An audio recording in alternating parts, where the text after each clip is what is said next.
For tattoo removal, the main lasers that are used are ruby, alexandrite, and Yag.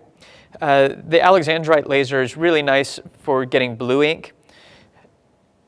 The Yag is not as good at the blue ink. The Yag is wonderful for black and red inks, and that's what we're going to be using today. There are hand pieces on our laser dye hand pieces that can be taken off and used in order to fire through that specific dye medium to get the energy level to target that specific chromophore, that specific color of tattoo ink. An interesting point is that there's something called the thermal relaxation time, and that is how much time it takes for a particular target to absorb energy and then release the energy. And it's all based on the size of the target. So the laser that we're going to be using today fires in the nanosecond range. It fires at tattoo ink, which is 0.1 micrometers in size, whereas the size of a hair follicle is 200 micrometers in size. The thermal relaxation time being 20 milliseconds, meaning that if you heat that product over 20 milliseconds, you're not going to hit that target. You have to be right around the 20 millisecond mark, maybe even half that, and half that for all of these in order to hit that specific target. So the laser that we're going to be using today fires at about 5 nanoseconds, which is 10 to the minus 9th seconds. It shouldn't affect hair because it's before that thermal relaxation time and so much before it that it's not going to cause any issues with that. So the target is going to be the ink, leaving the surrounding skin and hair and blood vessels untouched. And that's the goal.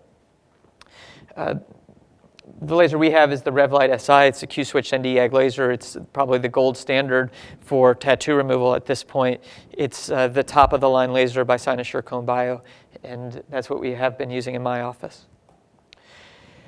Again, 5 nanosecond pulse duration. It's extremely selective, targeting at that relaxation time so that you can hit the target and yet leave the surrounding tissue normal and healthy as is.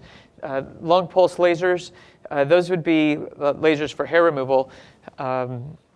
Specifically, long pulse lasers are used for African American or dark-skinned Asian coloration person in the Yag setting because you can do less damage, but they can also cause thermal damage if it's the inappropriate wavelength of light for the inappropriate patient.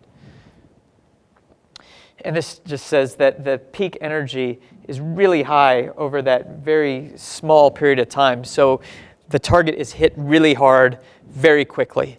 And that's what you want in order to shatter that ink and to allow the body to absorb it. It's a unique characteristic of a Q-switched laser.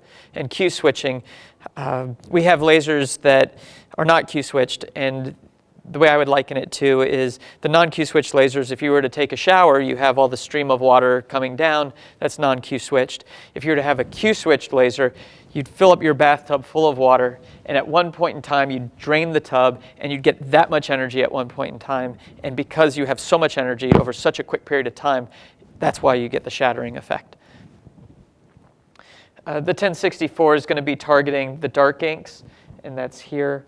The 532 targets the reds, that you just take that 1064 and cut it in half, and all of the Yag lasers have the ability to be switched out to hit at 532. And then for our laser, we have to switch out the hand pieces after a specific period of time in order to hit purple and sky blue colors. In this case, using a 585 nanometer dye piece, and to get the greens switched out to use a 650 nanometer hand piece. If you had an alexandrite laser, you wouldn't have to switch that out. The alexandrite is a 755 nanometer wavelength of light laser. And these are what the hand pieces look like.